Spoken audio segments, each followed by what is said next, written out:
ईश्वर की भक्ति में बहुत शक्ति होती है, क्योंकि कहते हैं कि जो सबका आसरा सहारा छोड़कर उसका ही स्मरण करता है, ईश्वर उस पर अपनी कृपा जरूर करते हैं। द्रौपदी ने भी सभी सहारे छोड़कर श्री कृष्ण की स्तुति की थी, तो श्री कृष्ण ने उनकी लाज बचाई थी। भक्त ध्रुव और प्रहलाद की भी श्री हरि ने अपनी अखंड भक्ति प्रदान की थी। एक बार एक लड़का था, वह सारा दिन भगवान की भक्ति में लगा रहता, साधु संतों की सेवा करता था, लेकिन कोई काम धंधा नहीं करता था। उसके माँ बाप भाई सब उसे निकम्मा कहते थे। पूरा परिवार उससे परेशान रहता था। उस नगर के राजा की कोई संतान नहीं थी। ज्ञानी पंडितों ने कहा कि राजन, अगर आप किसी नव युवक की बलि दोगे तो आपको संतान अवश्य होगी। पूरे नगर में घोषणा करवा दी गई कि जो परिवार अपने बेटे को राजा की बलि के लिए देने को तैयार है, उसे बहुत सा धन दिया जाएगा।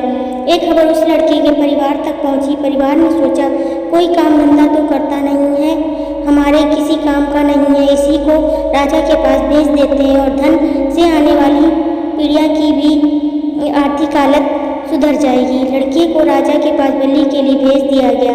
अगले दिन उसकी बलि से पहले उसकी पूजा की गई। राजा ने लड़के से उसकी अंतिम इच्छा पूछी। उसने कहा, अंतिम इच्छा में मुझे थोड़ी मिट्टी चाहिए। लड़के को मिट्टी दे दी गई। उसने उस मिट्टी के 4 ढेर लगाए, उनमें से 3 को तोड़ दिया और एक ही रहने दिया। यह सब करने के बाद उसने राजा से कहा, अब आप मेरी बलि दे सकते हैं। राजा ने कहा कि पहले तुम बताओ कि तुमने पहली 3 ढेर क्यों तोड़े और आखिर क्यों छोड़ दी। उसने कहा, आप इसे रहने दो और अब मेरी बलि दे दो।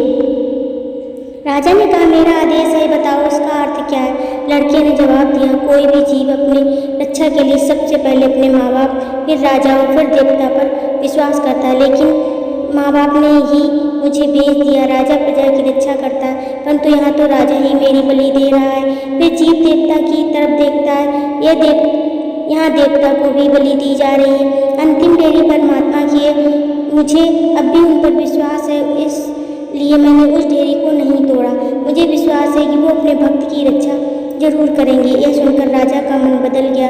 उसने सोचा, यह नौजवान तो बहुत समझदार है। उसने बलि का विचार त्याग दिया, उस लड़के को ही अपना पुत्र बना लिया और उसे अपना उत्तराधिकारी घोषित कर दिया। लड़के के ईश्वर के प्रति अटूट विश्वास का फल प्राप्त हुआ।